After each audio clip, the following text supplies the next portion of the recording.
pier smelled like salt water and fresh paint, and something electric in the air that only happens when a warship is about to receive its name for the very first time.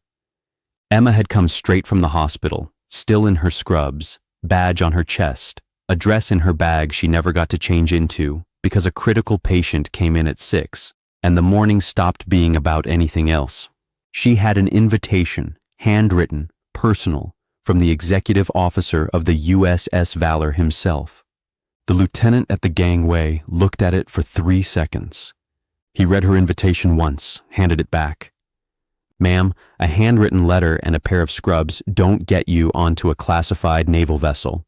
Emma told him she was a personal guest of the executive officer. He smiled, the kind of smile that does not mean what smiles are supposed to mean.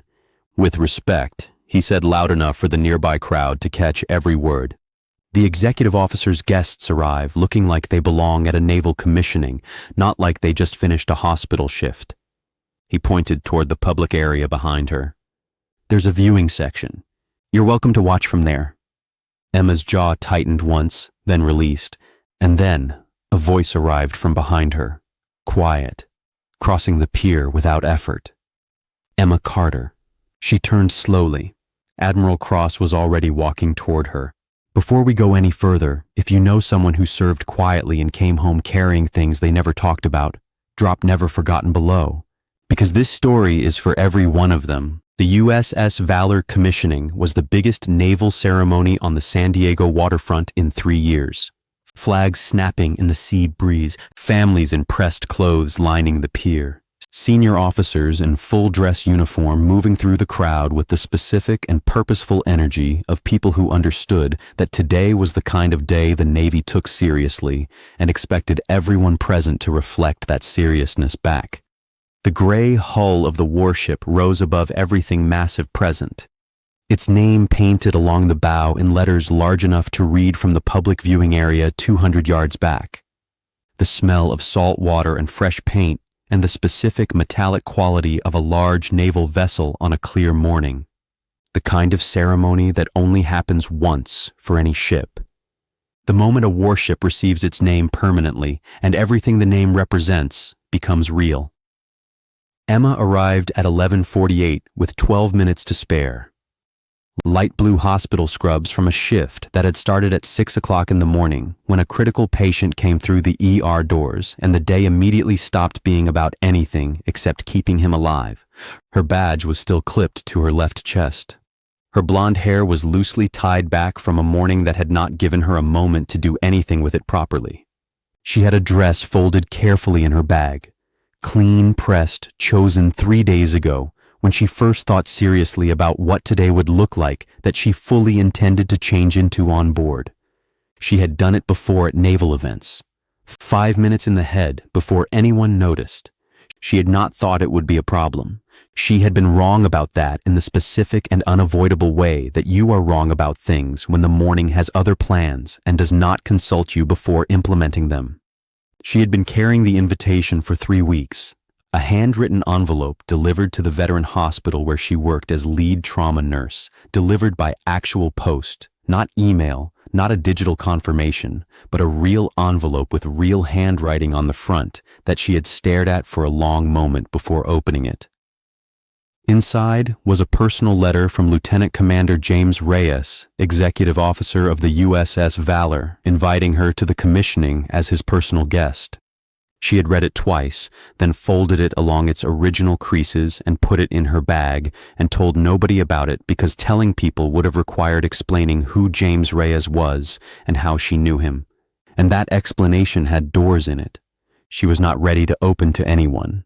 She knew him because she had kept him alive with her hands for 40 minutes in conditions she still did not discuss.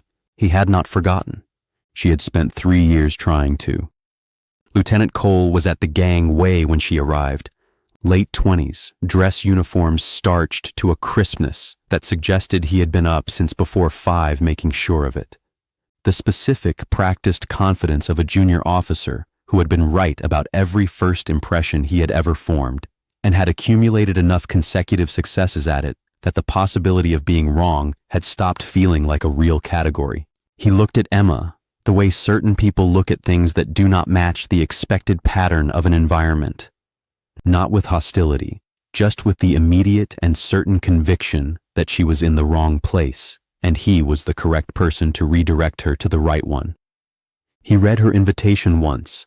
His eyes moved across it at the speed of someone searching for a reason to dismiss rather than a reason to accept. Then he handed it back. A handwritten letter and a pair of scrubs, he said, did not get her onto a classified naval vessel. His tone was the specific professional patience of someone explaining something obvious to someone who should already understand it. Emma told him she was a personal guest of the executive officer. She kept her voice level. The deliberate and practiced levelness of someone who has learned that the most powerful response to dismissal is the one that gives it the least possible surface area to work with. Cole smiled. The kind of smile that does not mean what smiles are supposed to mean. He said it loud enough for the families and the officers and the civilians nearby to catch every word without straining.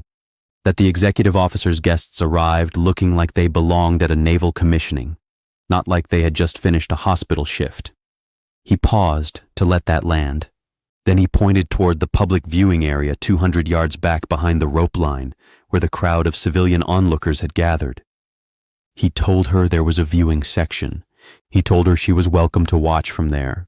He said it with the specific and complete confidence of a man who believed he had just resolved a situation cleanly and efficiently and was about to return his attention to the next thing. Emma's jaw tightened once. The single involuntary and immediately controlled response of someone absorbed something that has arrived closer than they were prepared for. Not anger. Something older and quieter than anger.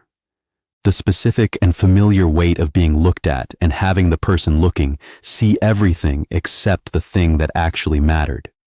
She had been in rooms where that weight was the least of her concerns. She knew how to carry it. She released it in the same breath she registered it and returned to the specific and complete calm that she had been carrying through every difficult morning for 3 years. She said nothing. There was nothing available to say that would change the shape of the next 60 seconds. She knew that.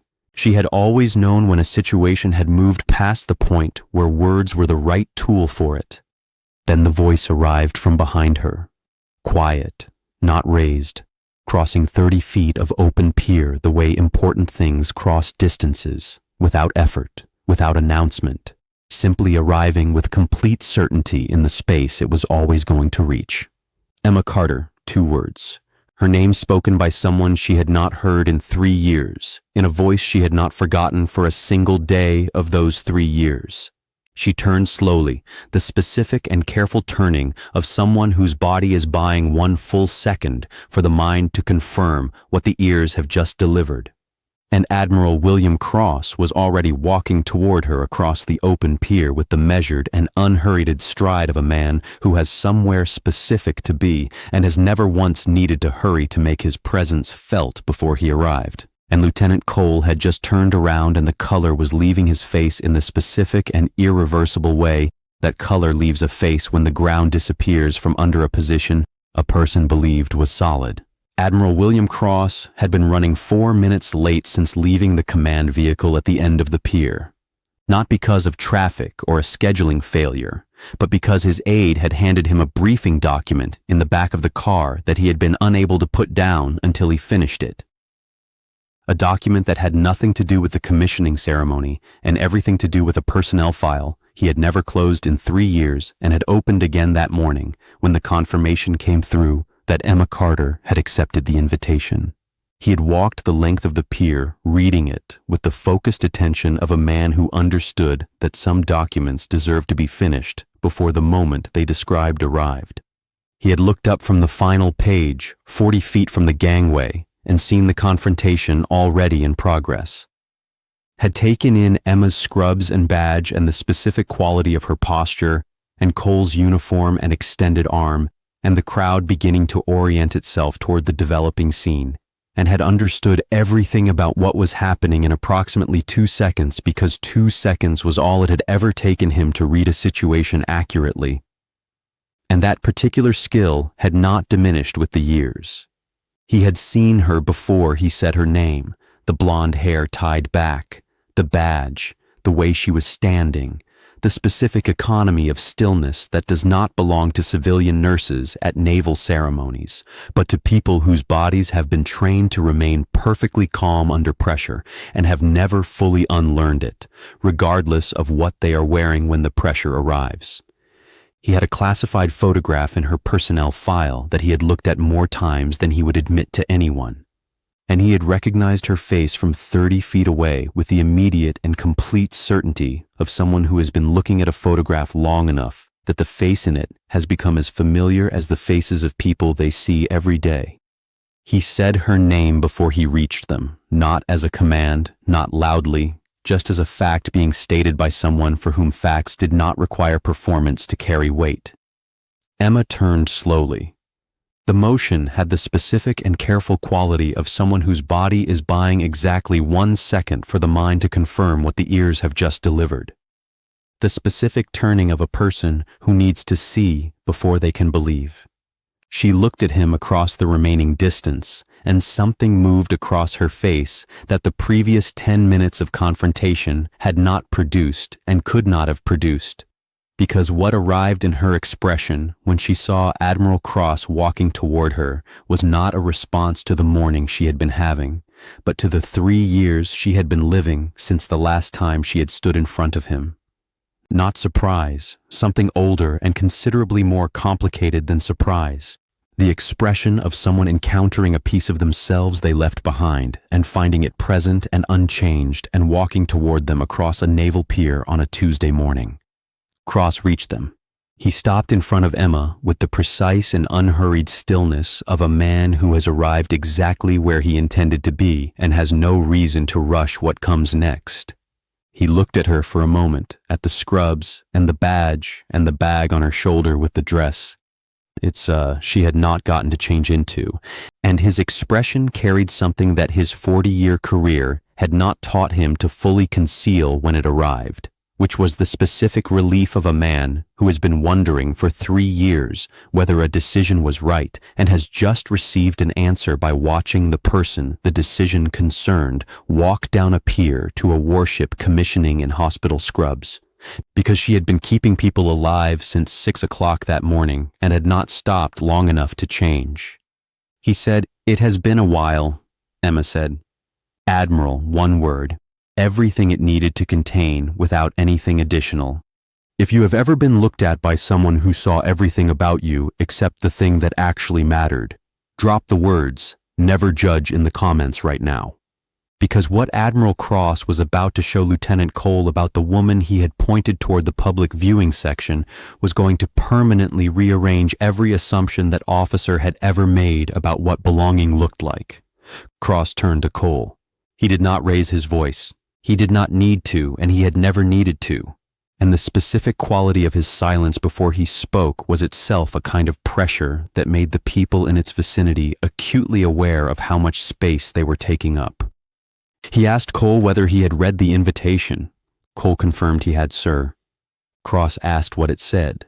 Cole confirmed it was a personal letter from Lieutenant Commander Reyes. Sir Cross nodded once with the specific and contained patience of a man who has heard the answer he expected and is now going to say the thing the answer requires. He said, "And you determined that the personal invitation of my executive officer to his personal guest was insufficient authorization for pier access." It was not a question. Cole opened his mouth. Cross raised one hand with a motion so economical it barely registered as a gesture, and Cole went silent with the immediate compliance of someone whose body understood the instruction before his mind finished processing it. Cross turned back to Emma. His expression had shifted from the cool and level assessment he had directed at Cole into something considerably warmer and more personal and considerably less consistent with the formal atmosphere of a commissioning day on a naval pier. He looked at her the way you look at someone you owe something to and have been looking for an opportunity to begin paying for 3 years. He said, "James told me you might come." Emma said, "I almost didn't." He studied her for a moment. Then he said, "I'm glad you did." He gestured toward the gangway with the simple and unhurried motion of someone ending one conversation and beginning the correct one. They walked up the gangway together, the rear admiral in full-dress uniform and the nurse in hospital scrubs with a dress in her bag she never changed into. And Lieutenant Cole stood at the base of the gangway and watched them go. And the crowd on the pier watched and nobody said a single word, because sometimes the only appropriate response to what you have just witnessed is the specific and weighted silence of understanding that you have been looking at something the whole time without seeing any of it. At the top of the gangway, Lieutenant Commander James Reyes was waiting. He had been on the deck watching for the last 8 minutes. He had seen the confrontation at the gangway, and he had seen the Admiral arrive, and he had seen Emma turn, and he had watched all of it from above, with the specific and contained urgency of a man who wanted to intervene and understood that intervening was not his role in this particular moment, and had held himself exactly where he was through an act of conscious and considerable will. When Emma reached the top of the gangway and looked at him, his formal bearing gave way completely, and what replaced it was something considerably more honest than anything a dress uniform was designed to contain. And he said the thing that made Admiral Cross stop walking mid-stride and every officer within earshot go completely and absolutely still. James Reyes said this ship would not exist without her. He did not say it for the crowd. He did not say it for the Admiral. He said it the way people say things that have been true for 3 years and have finally found the right moment and the right room and the right person standing in front of them to be said to.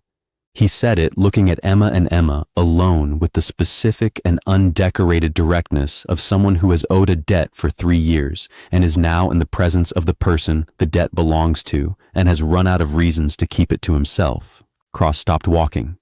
The officers nearby stopped moving. The specific and total stillness of people who have just heard something that has reached past their training and grabbed them somewhere considerably deeper settled across the deck of the USS Valor like weather arriving without warning. Emma looked at Reyes for a long moment. Then she looked at the deck beneath her feet. Then she gave him the smallest nod he had ever seen from her, which was also the only permission he needed to say everything else. Operation Valor 3 years ago, a classified joint special operations mission targeting a cartel supply network, operating across the Mexican border with connections that reached further and ran deeper than any public record would ever reflect. The mission was straightforward in its planning and catastrophic in its execution in the specific and irreversible way that classified missions go catastrophic when the intelligence is compromised before the team reaches the objective, and nobody on the ground knows it yet. Reyes took 2 rounds to the chest 40 minutes into the infiltration. One through the right lung in the first 60 seconds of the firefight that announced the compromise. The kind of wounds that the after-action report would later describe with the careful and clinical language of official documentation as unsurvivable without immediate intervention. There was one combat medic assigned to the team that night, Emma Carter. She was already moving toward him before the second round finished landing. She stabilized him for 40 minutes in darkness under sustained contact with equipment that was not designed for the conditions she was using it in. And a team around her that was simultaneously fighting the extraction corridor clear and trusting her completely to handle what was happening on the ground between her and Reyes, because there was nobody else and there was no other option, and she was the only variable in the equation that was not running out of something.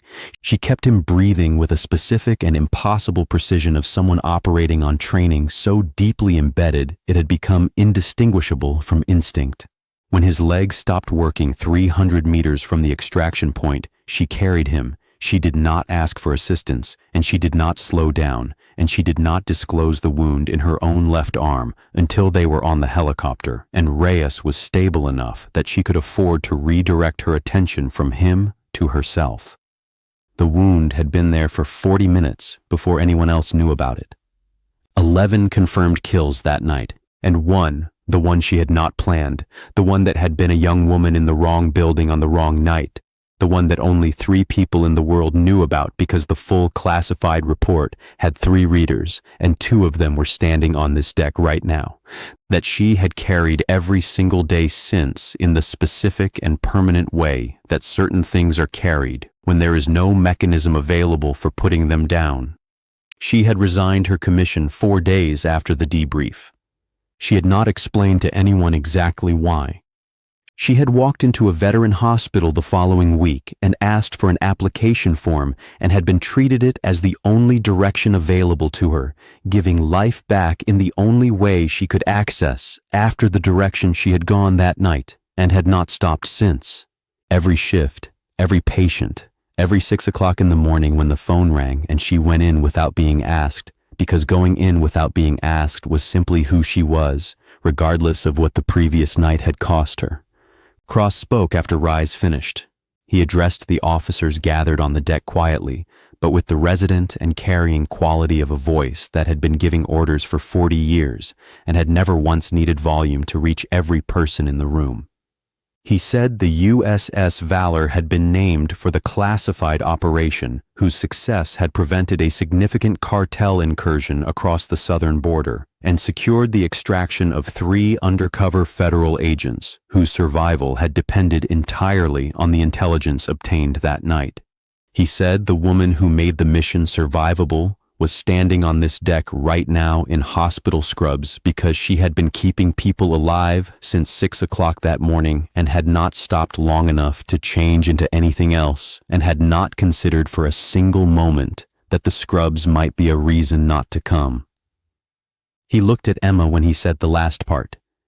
She was looking at the bow of the ship where its name was painted in letters large enough to read from the pier below. USS Valor. She was looking at it the way she looked at things that were too large to approach directly sideways carefully, allowing them to exist in her field of vision without requiring herself to meet them head-on.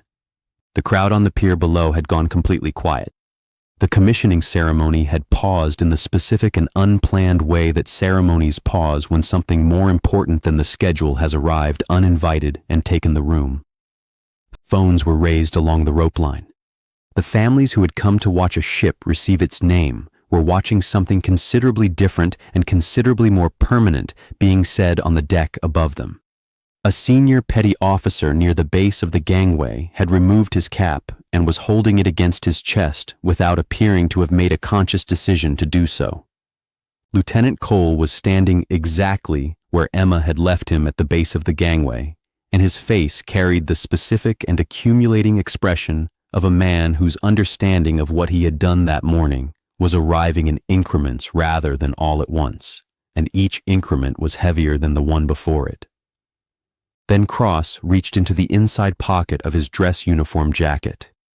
His hand came out holding a small navy blue box, the kind that opens on a hinge, the kind that contains something that was given once in a room with 3 people, and no photographer and no ceremony and no public record in any file that anyone without a specific security clearance level would ever be able to access. He held it in his closed hand for a moment. Then he opened his fingers. Emma's classified commendation, the Navy Cross she had received 4 days before she resigned her commission and put in a drawer when she got home and had not opened since. Sitting in the Admiral's palm in the morning light above the deck of the USS Valor in front of every officer present and the crowd below and the flags and the sea and everything else that had come together on this pier on this morning to produce a moment that nobody who was present for it was going to be able to fully describe afterward because some moments exceed the language available to contain them. Cross held it out to her. Emma looked at it then at Reyes, then at Cross. He said, "It always belonged to you." And Emma Carter reached out and took it with both hands. And the pier below and the deck above went completely and absolutely silent in the specific and weighted way. That silence becomes something physical when a very large number of people are holding it together at exactly the same moment. And none of them are willing to be the first to let it go. Emma held the navy blue box in both hands and did not open it. She looked at it. The way she looked at things that were too large to approach directly, with the careful and sideways attention of someone allowing something to exist in their field of vision without requiring themselves to meet it fully until they were ready. She was not ready. She had not been ready the night she received it in a room with 3 people and no photographer. And she had not been ready the morning she put it in a drawer. And she was not ready now on the deck of a warship named for the operation that produced it. But she was holding it both hands. That was different from the drawer. That was something. She looked at Rias. He was watching her with the expression of a man who has just said everything he has been carrying for 3 years and is now simply present in the aftermath of having said it. Not waiting for a response, not needing one, just there. She looked at Cross. He had taken one small step back with the specific and deliberate discretion of a man who understands that the moment he has just created belongs to someone else now, and his role in it is finished. Then Emma put the box in her bag, beside the folded dress she never changed into. Both things in the same bag, both things part of the same morning, both things part of the same person, and that was the only ceremony she needed. The commissioning proceeded 40 minutes later. Emma sat in the front row of the guest section in her hospital scrubs, with her badge on her chest and the navy blue box in her bag and the dress still folded beside it, and her hands in her lap with the specific and settled composure of someone who has arrived somewhere they were always supposed to be and is allowing themselves to be fully present in it without needing it to be anything other than what it is. The ceremony was everything a naval commissioning ceremony was supposed to be. The words, the flag. The formal moment when the ship receives its name permanently and the name stops being paint on steel and becomes something the vessel carries forward into every sea it will ever cross. Emma watched all of it with the quiet attention she brought to everything important. Nobody asked her to change. Nobody said another word about the scrubs. Every officer who passed her on the deck nodded with the specific and respectful acknowledgement of people who now understood what they were nodding at and were not going to waste the understanding by performing it. Below on the pier, Lieutenant Cole had not left the base of the gangway. He had stood there through the pause in the ceremony and through the resumption of it and through the hour that followed with the specific and uncomfortable stillness of a man whose understanding of what he had done that morning was arriving slowly and in pieces rather than all at once. He had heard the story filter down through the crowd around him. He had heard Operation Valor and Combat Medic and 11 confirmed and 300 meters and the wound she did not disclose. He had heard the name Navy Cross spoken by people near him who understood what it meant and had watched their faces change when they said it. Each piece of information arrived and rearranged something, and the rearrangement left him slightly more uncomfortable than the piece before it, and the accumulation of all of it, by the time the ceremony concluded, was the specific and permanent discomfort of a man who has pointed a decorated combat veteran toward a public viewing section and told her she did not arrive looking like she belonged. After the ceremony, Cross found Emma at the rail. The San Diego afternoon was settling into the specific golden quality of late light on water, and the pier below had thinned to the families and the photographers and the remaining officers finishing their conversations in the warm air. He stood beside her the way he had stood beside her on the pier 2 hours earlier. Beside, not in front, the specific and respectful posture of someone who has something to say and understands that saying it requires the right position as much as the right words. He said, "The veteran hospital." She said, "Yes." He said, "Good work." She said, "It is what it is." He studied her for a moment with the quiet and focused attention he had been directing at her since he first looked up from the briefing document in the car and saw her at the gangway. Then he said her name, just her name, the way he had said it across 30 feet of open pier that morning quietly, certainly as a fact. Then he said the other thing, the thing nobody has talked about. She said nothing. He said, "I know what it cost you." She looked at the water below the ship, at the light on it, at the specific and indifferent beauty of the sea in the afternoon. Then she said the things she had never said to anyone in 3 years. Not to her supervisor, not to the therapist she had seen for 2 months before deciding the appointments were taking more than they were giving. She said, "I chose nursing because I needed to give back what I took." He was quiet for a long moment, the kind of quiet that a man maintains when what he has just heard deserves more than a quick response, and he is experienced enough to know that. Then he said, "You have." She looked at her bag at the shape of the box inside it and the dress beside it. Then she turned toward the gangway because there were patients waiting, and there were always patients waiting, and that was not a burden. That was the whole point. That had always been the whole point. She came back down the gangway in her scrubs with her bag on her shoulder and the box inside it and everything else inside her that nobody on this pier had seen when she walked down it this morning, and that nobody on this pier would have seen if the morning had gone differently. Lieutenant Cole was still near the base of the gangway. She saw him before he saw her. She did not slow down. She did not adjust her path. She simply walked past him with the specific and unhurried dignity of someone who has somewhere to be and has always had somewhere to be and has never once in her life needed anyone's permission to go there. Cole said nothing. He had nothing left that was useful to say, and he was experienced enough now to know it. She did not look at him. She walked the length of the pier in the afternoon light, with the USS Valor rising behind her and the American flag at the stern, catching the sea breeze and the specific and ordinary sound of a pier returning to its regular life after something extraordinary had happened on it. She had a 40-minute drive. She had patience. She had the box in her bag that she was not ready to open yet and was going to open when she was. And that was enough. It had always been enough. If this story reminded you that the people who give everything quietly deserve to be seen, subscribe and stay with us, because every single week we bring you another story about the ones who kept serving long after the uniform came off. Those are the stories that should never be forgotten, and we are not going to stop telling.